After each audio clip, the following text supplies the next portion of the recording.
Bagi beberapa orang yang percaya dengan hal gaib, akan berhati-hati ketika melewati sebuah tempat yang angker. Mereka akan waspada dengan cara menjaga sikap. Kadang mereka akan permisi dahulu ketika memasuki tempat yang diyakini angker. Tempat gelap dan sepi biasanya menjadi hunian favorit makhluk halus. Tidak jarang ada yang sampai menjadikan tempat tersebut sebagai kerajaannya. Salah satunya adalah rawa-rawa di Pulau Mas. Yang pertama, kerajaan gaib yang memiliki gerbang dari emas murni. Pulau Mas terletak di Kampung Pulau Mas, Desa Centigi Sawah, Kabupaten Indramayu, Jawa Barat.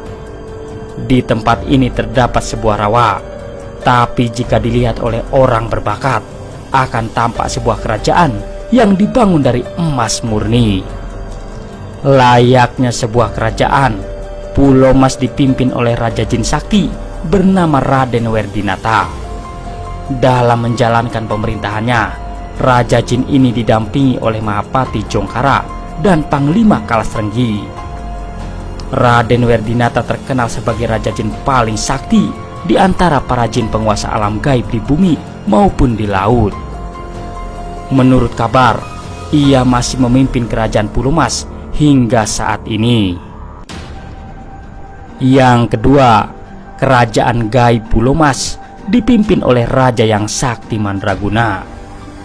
Legenda kerajaan gaib Pulau Mas diawali dengan kisah seorang Raden bernama Wiralodra yang membabat hutan di sekitar Sungai Cimanuk untuk membangun kerajaan.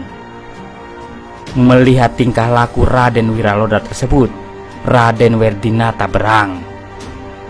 Mereka akhirnya saling mengadu kesaktian. Kedua Raden tersebut sama-sama sakti, sehingga perang berlangsung selama 11 bulan.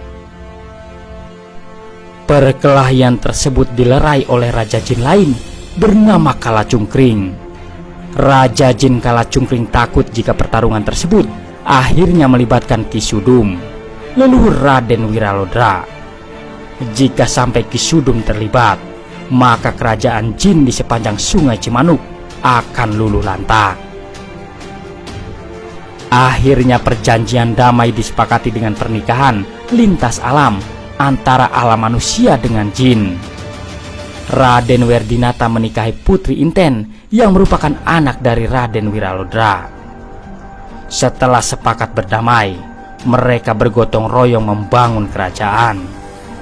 Pembangunan kerajaan tersebut memakan waktu sekitar 3 bulan. Raden Wiralodra menjadi pemimpin pertama di kerajaan yang hingga kini bernama Kabupaten Indramayu tersebut.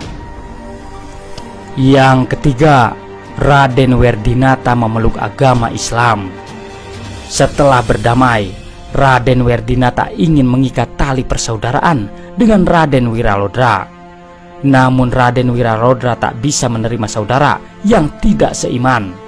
Akhirnya Raden Werdinata mengucap syahadat dan menjadi jin muslim. Sebagai jin muslim, ia berjanji tak akan mengganggu manusia. Dengan berdamainya kedua pemimpin dari dunia tersebut, masyarakat kerajaan Pulau Mas dan rakyat Raden Wiralodra juga hidup rukun. Penghuni kerajaan Pulau Mas berjanji membantu manusia di segi ekonomi. Yang keempat, pesugihan kerajaan gaib Pulau Mas dengan tumbal yang mengerikan. Seiring perkembangan zaman, bantuan tersebut mulai bergeser maknanya. Banyak orang-orang yang ingin cepat kaya dengan jalan pintas. Mereka mengunjungi Pulau Mas untuk mencari pesugihan. Namun bantuan tersebut tidak gratis. Penghuni kerajaan Pulau Mas mau membantu dengan syarat orang tersebut mau menjadi budak di kerajaan Pulau Mas hingga kiamat kelak. Pemberi pesugihan tersebut bukanlah Raden Werdinata. Mengenai pesugihan yang menyesatkan tersebut, juru kunci menjelaskan bahwa itu adalah perbuatan dari penghuni kerajaan Pulau Mas yang berperangai buruk.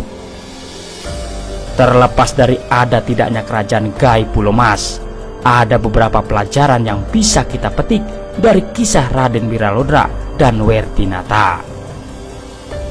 Sebaiknya kita tak merusak alam demi kepentingan pribadi.